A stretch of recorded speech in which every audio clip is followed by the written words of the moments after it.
5 तारीख अप्रैल शनिवार का अवसर, अष्टमी तिथि विद्यमान है। और ग्रह नक्षत्रों के दृष्टिकोण से आपकी राशि के लिए दिन परिवर्तन की तरफ जा रहा है। थोड़ी मेहनत पे ध्यान दें, बहुत ज़्यादा एग्जॉस्ट ना होने का प्रयास करें, क्योंकि इसके बाद 2-3 दिन थोड़े स्वास्थ्य के लिए भारी दिखाई देते हैं। तो बहुत ज़्यादा रिजल्ट्स के चीज़ में जो शाम तक काम खत्म हो जाए उन्हीं में ध्यान देने की ज़रूरत है। थोड़ा सा किसी कारण से मन में थोड़ा शोक चल रहा हो, तो अनिष्ट का योग बन रहा हो, तो उसके लिए थोड़ी देर बैठकर अशोक के पत्तों के नीचे बैठें, अशोक के पत्तों के द्वारा भगवान के कलश पर अर्पित करने का प्रयास करें। अशोक के पत्तों का बंधनवार बनाकर अपने घर के मुख्य दरवाजे पर लगाने का प्रयास करें। अशोक अष्टमी है, ये अशोक के पत्ते आपके शोक को शमन करने का योग बनाएंगे। महाअष्टमी है, महागौरी का सुंदर स्तवन करने का अवसर है। ऐसे में माँ भगवती का, गौरी का ध्यान करते हुए सर्वमंगल मांगल्य इस मंत्र का जप करना आपके लिए शुभ रहेगा। 8वां स्वरूप भगवती का महागौरी स्वरूप है। समस्त मनोकामनाओं का सिद्धि करने वाला स्वरूप है।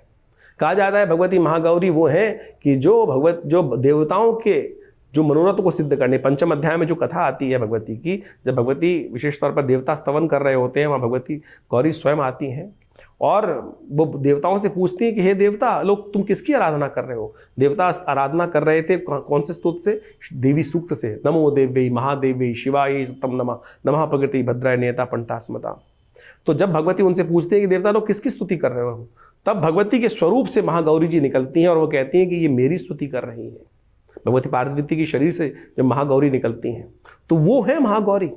समस्त देवताओं के मनोरथ भी सिद्ध करने वाली है, तो मेरे और आपके मनोरथ क्यों नहीं सिद्ध करेंगे? तो इस दिन विशेष तौर पर भगवती महागौरी की आराधना करनी चाहिए। कहा जाता है पंचमकारों की जो इस दिन यज्ञ के स्वरूप में उन भगवती को आहुति देते हैं। पंचमकार का मतलब है मत्स्य, मांस, महिष, मेष, मदिरा, यानी ये पंचमकार ये स्वाब्दिक रूप में है। इनका वास्तविक अर्थ जो है वो नहीं है, मांस की आहुति नहीं देनी है, मछली की आहुति नहीं देनी है, आहुति देनी है काम, क्रोध, मद, लोभ की। ये पंचमकार है, इनकी जो आहुति देते हैं वो भगवती उन पर प्रसन्न होती है। तो इस दिन कहा जाता है कि जो देवता बनना चाहते हो तो इन आहुतियां दो और फिर भगवती का वास्तविक प्रसाद आपको प्राप्त होगा। तो इस प्रकार से नव स्वरूप भगवती 9वां दिन जो है वो भगवती का बड़ा विशेष माना जाता है।